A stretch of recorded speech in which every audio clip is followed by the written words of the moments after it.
Friends ఇది వచ్చేసి మనం ఇది ఓపెన్ చేసి నట్టు లూజ్ అయిపోయిన తర్వాత లూజ్ అయిపోతుంది. లూజ్ అయిన తర్వాత దీని కింద మనకి బోల్ట్ ఉంటుంది అన్నమాట. నట్టు ఆ నట్టు అనేది ఇది పాలు పెట్టాలి. పాలు పెట్టిన తర్వాత రింగ్ పాలన్నమాట. చూడండి ఫ్రెండ్స్ నీట్గా. ఎందుకంటే సేమ్ మనకి అది షాక్ అబ్జర్వ్ అనేది మనం చేస్తాం కదా. అది షాక్ అబ్జర్వ్ చేస్తాం కదా. దాని మధ్య ప్రాసెసింగ్ ఇట్లా తీసాలి ఫ్రెండ్స్. చూస్తున్నారు ఫ్రెండ్స్. మన తర్వాత ఈ నట్టు కంప్లీట్ ఓపెన్ చేయాలి.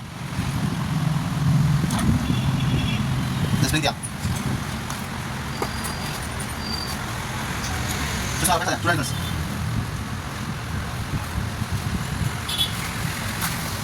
ఇది కంప్లీట్ గా ఓపెన్ చేసాం అన్నమాట. ఇది బాయిల్ అనేది తీసాము. ఇది ఓపెన్ చేస్తే కంప్లీట్ చేయాలి. ఇది తీసేటప్పుడు ఇలా తీసి బయటికి రావాలన్నమాట. దీని బ్యాక్ సైడ్ లాక్ ఉంటుంది. లాక్ చేయాలి. లాక్ చేయాలంటే ఒక స్క్రూ కావాలి. అంటే మొత్తం ఫిట్ చేసేసినాము. ఆయిల్ వేసేసినాము, స్ప్రింగ్ వేసినాము, ఇది బుష్ వేసేసినాము. ఈ బుష్ పెద్ద బుష్ అలా దీని మీద సపోర్ట్ అన్నమాట. చూస్తున్నారా ఇంత సపోర్టింగ్ అనమాట ఫ్రెండ్స్. ఇంకొకటి మనకి యాక్షన్ కావాలన్నా కానీ దీనికి ఒక కంపెనీ నుంచి మనకి హోల్ ఇచ్చినారనమాట. హోల్ ఎందుకు ఇచ్చినారంటే మనకి యాక్షన్ బాగానికి. హోల్ లేకపోతే మనకి హోల్స్ అనేది యాక్షన్ కాదనమాట.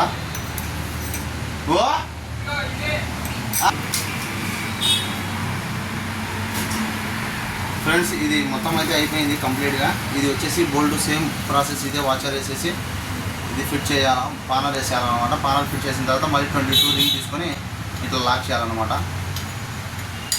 చూస్తున్నారా ఫ్రెండ్స్ ఇట్లా గట్టిగా లాక్ చేయాలి ఫ్రెండ్స్. తర్వాత పెట్టి పెట్టాలా. ఇది ఇట్లా పైకి లెక్కాలా లాక్ చేయాలా ఫ్రెండ్స్.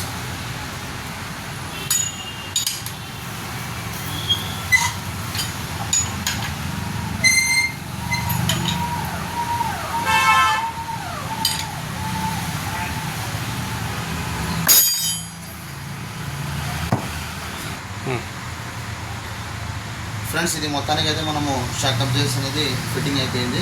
ఇది యాక్షన్ కానీ ఒకసారి చెక్ చేసుకోండి. చేసిన తర్వాత ఎట్లా అనేది చూపిస్తున్నాను చూడండి ఫ్రెండ్స్. చూడండి ఒకసారి వీడియో చూడండి. ఆటోమేటిక్ అదే లేస్తుంది. చూస్తున్నారా. మనకు లైక్ చేయండి, సపోర్ట్ చేయండి, ఫాలో చేసుకోండి ఫ్రెండ్స్. ఓకేనా. బాయ్.